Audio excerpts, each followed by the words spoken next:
திருச்சிற்றம்பலம். தென்னாடுடைய சிவனையை போற்றி, இந்நாட்டவருக்கும் இறைவா போற்றி. அனைவருக்கும் வணக்கம். நாம் இன்னைக்கு பார்க்கக்கூடிய பதிவு என்னன்னு பாத்துட்டீங்கன்னா, கும்ப ராசிக்குண்டான ஜூலை மாத பலன்கள் எப்படி இருக்கும் அப்படிங்கிறத நம்ம முழுமையா பார்க்கலாம். கும்ப ராசியின் அதிபதி சனி பகவான், விரையாதிபதியும் அவரே. இந்த மாசம் சனி வக்ரமாக போகிறார். உங்க ஜாதகத்துல ராசி அதிபதி வக்ரமாகிறது அப்படிங்கிறது கொஞ்சம் கவனமாக இருக்க வேண்டும். இதுவே உங்க ஜாதகத்துல சனி வக்ரமாக இருந்தா யோகம். வக்ரம் இல்ல அப்படின்னா கொஞ்சம் கவனமா இருந்துக்கோங்க. 13ஆம் தேதியில இருந்து நவம்பர் மாதம் 28ஆம் தேதி வரைக்கும் வக்ரகதியே. இது குரு பார்வை இருக்கிறதுனால தப்பிச்சுக்கலாம், பிரச்சனை கிடையாது உங்க ராசிக்கு. இருக்கணும் அங்க ராகு இருக்கிறதுனால கொஞ்சம் கவனமா இருக்கணும். ஏன்னா உங்க ஜாதகத்துல சனி வக்ரமாக இருக்குது அப்படின்னா உங்களை சார்ந்தது, உங்களுடைய செலவுகள் சார்ந்தது, உங்களுடைய பயணங்கள் சார்ந்து, அதே போல பாத்தீங்கன்னா பெயர் புகழ் மதிப்பு, இதுல எல்லாமே பார்த்த விஷயங்கள் எல்லாமே ஒரு ஜாதகத்துல வக்ரமாக இருக்கக்கூடிய சனி பகவான் வருடத்திற்கு 3 மாதம் மட்டுமே வக்ரத்தை கொடுக்கிறார். அப்ப அதுல மட்டும்தான் அவங்க ஜெயிக்கிறாங்க.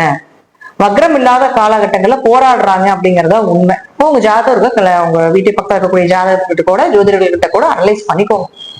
அடுத்தது பாருங்க, உங்களுக்கு குரு நல்லா இருக்கிற வரைக்கும் எப்படி காப்பாத்திடுவார், எப்படி பணம் வரவு, எப்படி ஜெயிக்கிறதுக்கு உண்டான வாய்ப்பு. கடின உழைப்ப போட்டாலும் அதை உழைப்புக்கு உண்டான ஊதியத்தை கொடுத்தே தீரணும். ஏன்னா இளநீ சனியுடைய தாக்கத்தை கொஞ்சம் குறைத்தே தீரணும். ராகு உள்ள இருந்தாலும் இந்த 1 வருஷம் ராகுனுடைய தாக்கத்தை குரு குறைச்சே தீரணும் அப்படிங்கிறது அமைப்பு. அடுத்தது செவ்வா, 3-10 கூடியவரான செவ்வா போய் உட்காரக்கூடிய இடம் அப்படின்னு பாத்தீங்கன்னா 7ஆம் இடத்துல உட்கார்றார். முயற்சிகள் கை கூடுறது, தொழில் ஒரு வளர்ச்சியை கொடுக்கறது, கணவன் மனைவியா சேர்ந்த தொழில் பண்றது, பார்ட்னர் போட்டு தொழில் பண்றது, உங்களுடைய இளைய சகோதரர் மாமனார்கள் மூலமாக ஒரு வளர்ச்சி, இப்படிங்கிறது எல்லா விஷயங்களையும் கொடுத்தாலும் அங்க கேதுன்னு சொல்லக்கூடிய ஒரு கிரகம் இருக்கிறதால தடைகளுக்கு பின்பு இதெல்லாமே நடக்கும். ஒரு மன வழிகளுக்கு பின்பு இதெல்லாம் நடக்கும் அப்படிங்கிற அமைப்பு உண்டு. கேது ஞானத்தை கொடுப்பார். இது சார்ந்த விஷயத்துல உங்களுக்கு எதுவுமே நடக்கல அப்படின்னா ஏன் நடக்கல, எதுக்கு நடக்கல, என்ன காரணம் அப்படிங்கிற எல்லா விஷயத்தையும் கேது கொடுத்தே தீர்வார் அப்படிங்கிறது அமைப்பு உண்டு. அடுத்து சுக்கிரன், 4க்குடையவர் 4ல், 9ஆம் அதிபதியும் 4ல், ஆட்சி பலம். நேரம் உங்களுடைய தொழில் ஸ்தானத்தை பாக்குறார். தொழில் வளர்ச்சி உண்டு.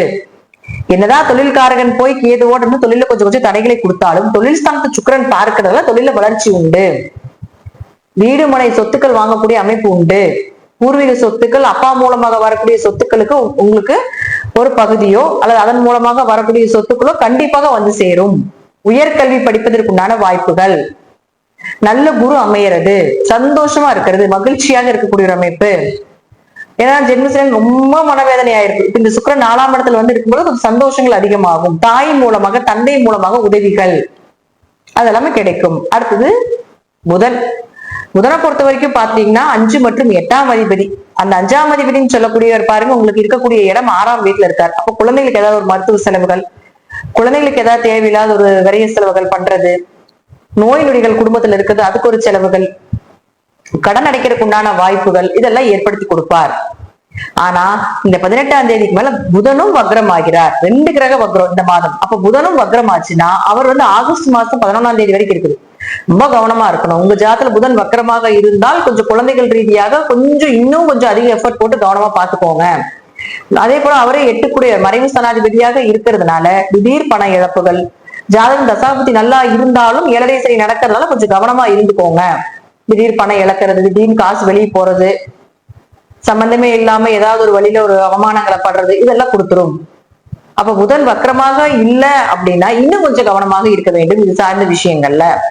ஏன்னா இத்தனை நாள் அதாவது உங்களுடைய ஜாதகத்துக்கு 7ஆம் அதிபதியாக இருக்கக்கூடிய சூரியன் குருவோட சேர்ந்து சிவராஜ யோகமா வேலை செஞ்சுட்டு இருந்தார். இப்ப அடுத்தது வந்து உங்களுக்கு 8ஆம் இடத்துல புதனோட சேர்ந்து புதாத்திய யோகமா வேலை செய்ய போகிறார். அப்ப நீங்க ஏதாவது உங்களுக்கு வந்து கணவர் வழியில, குழந்தைகள் வழியில ஒரு நல்லது செய்யணும், குடிக்கணும், சுப நிகழ்ச்சிகள் பண்ணணும்னா ஒரு 16ஆம் தேதிக்கு முன்னாடியே செய்து கொள்வது சிறப்பு. அது உங்களுக்கு 6க்கு வந்துருவார். அப்ப அதற்கப்புறம் சுப நிகழ்ச்சிகள், திருமணம் சார்ந்த விஷயங்கள் எல்லாமே பேச்சுவார்த்தையை கொஞ்சம் குறைச்சிக்கிறது நல்லது. ஏன்னா ஏமாற்றத்தை கொடுத்துரும். உங்களுக்கு நல்ல வரனாக கொடுக்க மாட்டார். நல்ல வரனெல்லாம் உங்களுக்கு வேணும்னா 16ஆம் தேதிக்கு முன்னாடியே கொஞ்சம் ப்ராசஸ் பண்றது நல்லது. அதற்கு மேல உங்களுக்கு சரியில்லாததான் அமையும் அப்படிங்கிறது உங்களுடைய ஸ்டேட்டஸ்க்கு, உங்களுடைய இதுக்கு உண்டான விஷயங்கள் அது.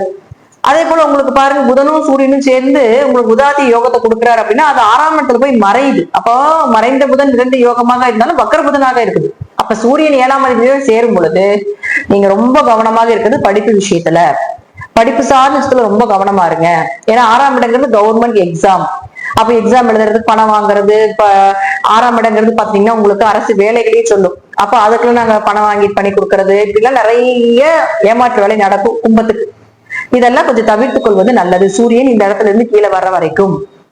ஏன்னா அடுத்தது ஆட்சி பலம் பெற்று சூரியன் வரும்போது நல்லது பண்ணும். அப்ப அந்த 1 மாசம் கவர்மெண்ட் சார்ந்த துறை, அரசு சார்ந்த விஷயத்துல தலையிடாம இருக்கிறது நல்லது. அதே போல கணவன் மனைவிக்குள்ளே கொஞ்சம் கருத்து வேறுபாடுகள், பிரச்சனைகள் வரும். கொஞ்சம் பேச்சுல கவனத்தை செலுத்த வேண்டும். இப்போ இதே பாத்துட்டீங்கன்னா உங்களுக்கு சூரியன் அடுத்த மாசம் வந்ததுக்கு அப்புறம் ஆட்டோமேட்டிக்கா உங்களுக்கு கவர்மெண்ட் எக்ஸாம் நல்ல நல்ல வாய்ப்புகள் வர்றது இதெல்லாம் கிடைக்கும். இதற்கு முன்னாடி பணம் கொடுத்தோ அல்லது வேற ஏதாவது பண்ணி உங்களுக்கு ஏமாற்றுகள் நடக்கிறதுக்கு உண்டான எல்லா வாய்ப்புகளையும் இந்த சூரியன் புதனும் ஏற்படுத்தி கொடுப்பார். சோ ரொம்ப கவனமாக இருந்து செயல்படுத்தி கொள்ள வேண்டும் என்பது ஒரு சின்ன ஒரு கருத்தா வச்சுக்கோங்க. இப்போ கும்பத்தை பொறுத்த வரைக்கும் பாத்துட்டீங்கன்னா 7 சனி, தசாபுத்திகள், அதே போல குரு ராகுவ பார்க்கிறது இதெல்லாம் உங்களுக்கு இருந்தாலும் கூட உங்க ஜாதக கிரக ரீதியாக, ஜாதகங்கள் ரீதியாக, தசாபுத்தி ரீதியாக ஒரு சரியில்லாத ஒரு நிலைகள் இருந்தாலும் இந்த சனி வக்கரமாக இருந்து விட்டால் உங்க ஜாதகத்துல இந்த 3 மாத காலங்கள் ஒரு ஜாக்பாட் மாதமாக நீங்க எடுத்துக்கலாம். உங்களுக்கு ஒரு பெயர் புகழ் கிடைக்கும். வக்கரம் இல்லைன்னா கொஞ்சம் கவனமாக இருந்துக்கோங்க அப்படிங்கிறது ஒரு சின்ன அட்வைஸா நம்ம எடுத்துக்கலாம். ஏன்னா உங்களை ஆளக்கூடியது சனி பகவானே. கர்மாவை கழிப்பதற்காகவே கும்பம் மறுபிறப்பெடுத்து வந்திருக்கிறது தான் உண்மை. கும்பம் அதிக கர்ம மூட்டையை வாங்கி அடுத்தவங்களுக்காக உழைச்சு கொட்டுறதுக்காக பிறந்ததுதான் கும்பம். அப்போ இப்ப எல்லாமே நிறைய ஏமாற்று வேலைகள் இந்த பேர்ல வக்கரமாகும் பொழுது நடக்கும். அதெல்லாம் கவனமா இருந்துக்கோங்க. நன்றி. நீங்க ஒரு நல்ல பதிவுல சந்திக்கலாம். திருச்சிற்றம்பலம், தில்லையம்பலம், ஸ்ரீ நரசிம்ம சரணம்.